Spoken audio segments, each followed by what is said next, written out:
Ito po si African Roxana Light, good for newborn up to 3 years old. Depende pa rin po yan sa laki timbang ni baby kasi, okay, high-seated po siya, okay, full canopy, and then adjustable po or reversible po yung handle po niya. Okay?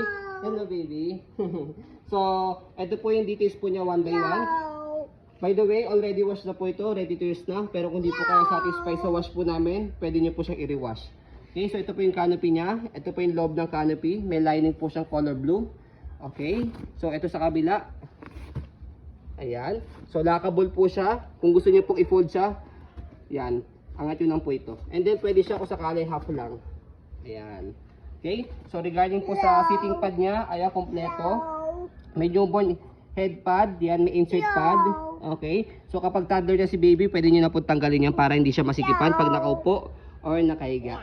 Okay, so 5 harness, seat na safe si baby, wala po yung putol. Okay, so ito po yung front handle niya. Okay na okay din po siya. Press nyo lang po ito. Okay, pag ilalagay nyo si baby.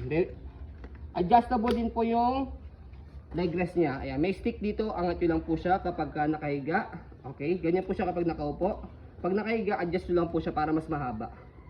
Ayan, so ganito po siya kapag nakahiga. Ayan, mas mahaba po siya. Okay, so sina-adjust siya dito sa likod. Mamaya papakita po namin sa inyo. Ito po yung pinaka footrest niya. Okay na okay din po. Gulong niya okay na okay din. Easy to maneuver, nag-swivel po. Yan. So lockable din po yan. Okay, pag one way lang po. Pag i-heli niya si baby para hindi siya mag-rotate. Okay, so ayan po yung body frame po niya. Okay, so ayan. Yan po yung body frame sa right side. Okay, so ito po yung gulong sa likod. Ito po yung likod niya ng canopy natin. So dito po siya ina-adjust. So mesh type po yung likod niya para hindi masyado mainit sa likod ni baby. May airways. Ayan. So baba nyo po ito. Pwede sa kalahati pag semi-reclined. Baba po para fully reclined. Anaya! Ayan. Okay. So regarding naman po sa kabilang gulong. Ayan. Okay na okay din po siya. Stopper. Baba natin. Ayan. Ganyan din sa kabilang side. Ayan, okay, nag-stop na siya. So basket niya, okay na okay din yung basket. Ayan.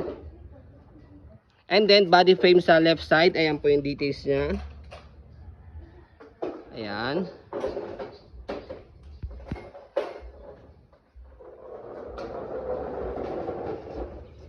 Okay, so regarding naman sa handle niya, ayan yung handle niya. So kapag pinold siya, kailangan naka-unlock siya. Yan, naka-color red. Kasi kapag naka blue, dark blue, naka-lock po siya. Hindi nyo mapipindot yung ilalim. Okay? So ganito po siya kapag ni-reverse. So ito, angat nyo lang po ito. Tapos shoot nyo po dito. Ayan. Okay? So yan. Ganyan po siya kapag naka-reverse. Ayan po yung style po niya pag naka-reverse. Okay? So sa pag-maneuver po nito pag naka-reverse, dito po kayo nakaalalay para mas madali po siyang i-rotate kasi ito po yung nag-swivel. Ayan. Okay? So tip po namin po sa inyo po yun. Okay, so kapag naman po i-fold po siya, fold nyo lang po muna po yung canopy and then balik nyo lang po muna po yung handle. After that po, yung kayo na ko tinuro, ayan. So slide nyo lang po muna siya, saka pindot yung ilalim. So maganda po sa stroller na to, one hand fold, one hand open, kahit hawak siya si baby. Kaya-kaya nyo po siyang i-operate. Okay, so ayan. Nakaka-unlock tapos press. Angat lang po itong sa likod and then baba. So ganun lang po siya kadali. Kapag i-open, same lang din. Kailangan naka-unlock siya. Press tapos buka po ito. Angat tapos buka. Angat tapos buka. Okay, so yun. Ganun lang po siya kadali. Ayan. So lightweight stroller po ito. Kaya hindi po kayo mahihirapang bit-bitin po siya. So as you can see, very details po kami mag-video.